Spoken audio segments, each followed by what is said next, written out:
Possible ট্রোএক্স কে যদি finish করা যায় পুরো টিম এলিমিনেট হয়ে যাবে, পুরো টিম এলিমিনেট হয়ে যাবে, বলছিলাম সেই কথা।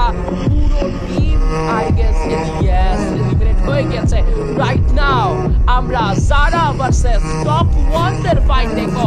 প্রান্ত রয়েছে আলী, রয়েছে শুভ, থাকবে বাংলাদেশ টপ 1 জারা এগেইনস্ট মিনি টপ 1। একদিকে টেনিসন, অন্যদিকে শুভ মিক্সনাইন, একদিকে হ্যাকার, অন্যদিকে প্রান্ত, একদিকে জারা, অন্যদিকে আলী, একদিকে মিনি টপ 1।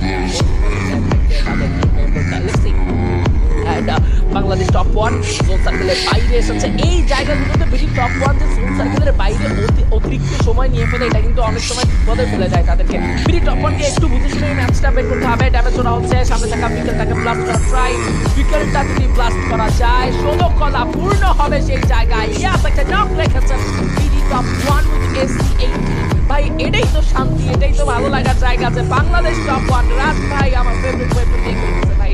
এর চাইতে মজার আর কি হইতে পারে। ডাবল কিল কমপ্লিট করে ফেলেছে মিনি টপ 1। সামনে থাকা সারা গেমিং তারা এই ফাইটটা ইগনোর করতে চাচ্ছে মিনি টপ 1 কে, বা যে কোনো টিমকে তারা ইগনোর করে জোন সার্কেলকে ক্ল্যারিটি দিবে। এটাও একটা ওয়াইজ ডিসিশন বলবো। সারা গেমিংটা একটা ফাইট কন্টিনিউ করেছে, একটা ফাইট থেকে একটা টিমকে এলিমিনেট করেছে, কিন্তু ভালো একটা এলিমিনেশন দেওয়ার পরে তারা আর বেশি কন্টিনিউ হতে চায়নি, তারা আর বেশি লোভ দেখায়নি। এবার তারা সেফ জোনে মুভ করে জোন সার্কেলের একটা ভালো পজিশন যদি ক্যাপচার করতে পারে, তবে আগামী ফাইটগুলোতে বা এই ম্যাচের পরবর্তী সময়গুলোতে তাদের আরো উইন সিচুয়েশন ক্রিয়েট হবে। সেজন্যই যারা গেমিং সেফ জোনের দিকে মুভ করেছে। রাইট মিরাজকে দেখতে পাবো ট্রিপল কিলের সুযোগ রয়েছে জোন সার্কেলের এক কর্নার থেকে অন্য কর্নার। লম্বা চওড়া দৌড়চ্ছেন তারা, এত দূর থেকে দৌড়ে পানি দিচ্ছেন, ব্যাপারটা কিন্তু ভালোই লাগছে। তারা ফার্স্টিং রুটে আছেন, ফার্স্টিং রুটে আছেন, বাট বিগ মুভি হলে সম্ভবত ফাইটটা একে মিরাজের সঙ্গে আরো বেশি হতে পারতো, বাট এবার কিন্তু তাদেরকে আশেপাশে দেখা যাচ্ছে না।